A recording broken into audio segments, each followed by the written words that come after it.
Hello guys, tonight I will show you the installation of a Raspberry Pi microcomputer in an BMW e39, and I'm gonna start to switch the Pi, which is actually switched on, off and on again.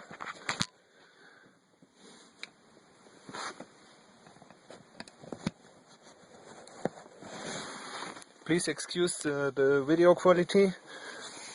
I just own a bad smartphone camera. As you can see, or not can see, the Pi is at the moment powered by the 12 volts power supply of the car in the back, which is connected to a small step-down regulator circuit in that box that delivers a clear and unnoisy 5 volts power supply for the Raspberry Pi, which you can see here.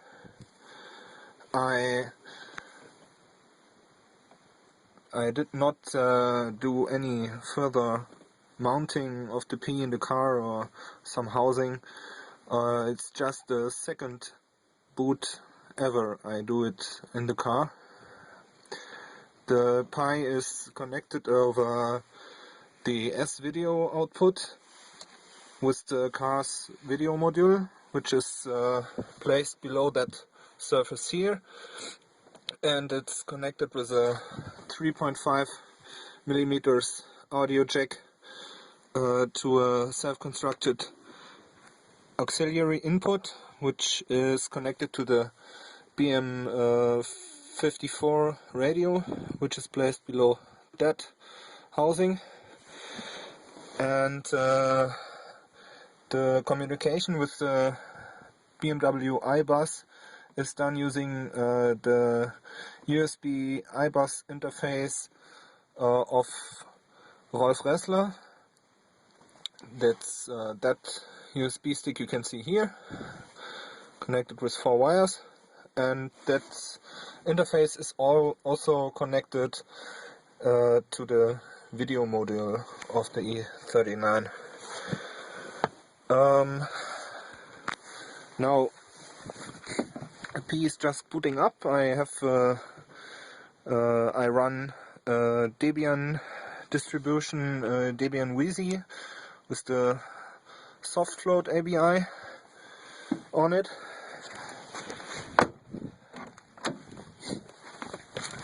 And I had some trouble to get the standard Raspbian distro running on the Pi, because the software I'm using at the moment to play music and videos in the car is Carmedia, which is developed by AC Services, and which is a mono framework application, and the regular Raspbian distro does not support the latest mono builds, so I switched to the softfloat Debian Wheezy distribution. Now we can switch the ignition on, and you see the radio is at the moment off, and I configured Carmedia to switch the video signal when we go to aux, to auxiliary input. And as you can see, Carmedia has just started and is running. As you can see here, the quality of the display is not the best. It's a bit blurry, and with low contrast, but I think it should be not a big problem to make some adjustments in the font size and maybe the colors to get it look a bit more fancy. As you can see, there is a little bit border between the border of the screen and the beginning of the Carmedia application.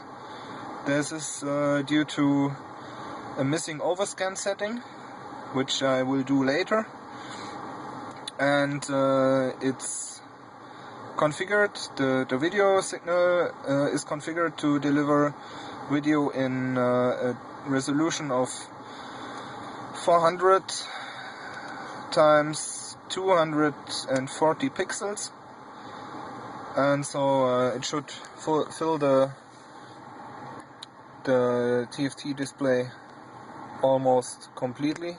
I left 1 pixel free at the bottom of the screen to have the ability to use a mouse to get the LXDE taskbar appear. I can try with the keyboard to open a window to get the prompt for the command line. It's Alt and F2, and as you can see, there is a native LXDE in the background, which prompts me for a command. We will skip that,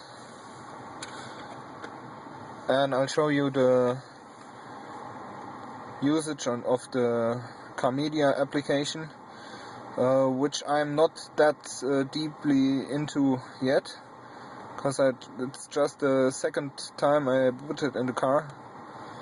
So we can control the application with the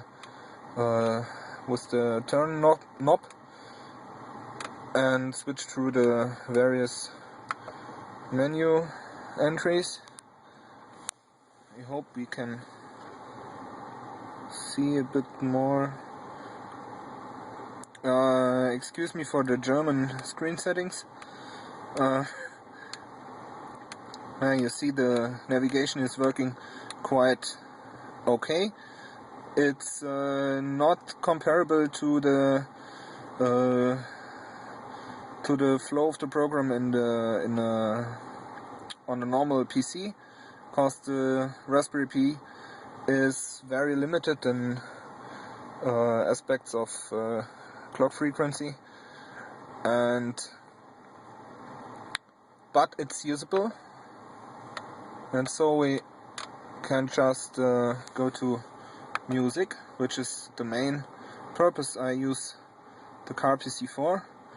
And as you can see, it takes quite a few seconds to switch it on, and the music I was playing before is still active.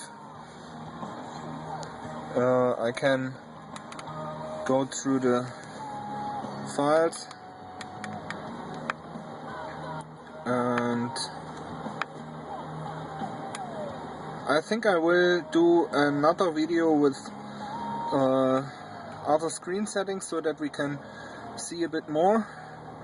I can navigate through my folder structure, which is not yet fully on the piece SD card, but we can go through the list and could pick, for example, German IBM band and 1, and start some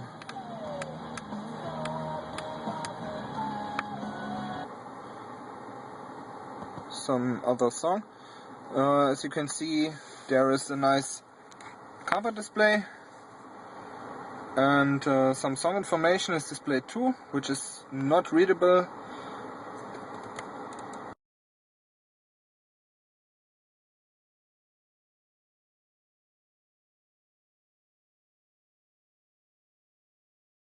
and if we want to go back to the list, we can just go up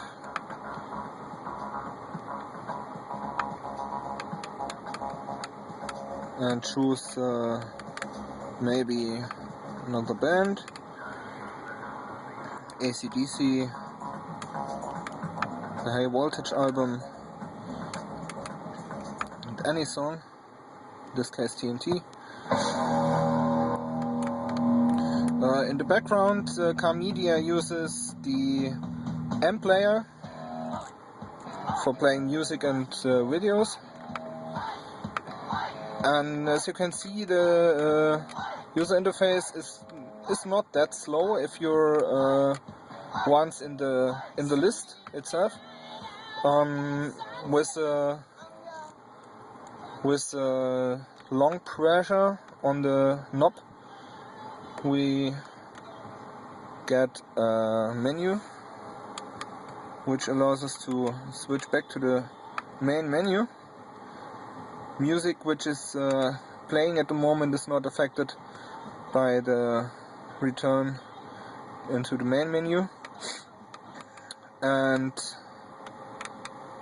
so if we do want to have access to the normal board monitor functions, we just can press the switch between board monitor functions and audio, and it will display the normal board monitor screen where you can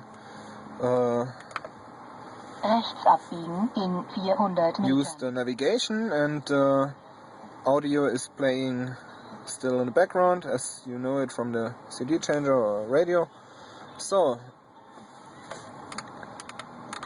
it's a nice start for me, first car PC, and I hope I can show you additional videos soon. Thank you for watching,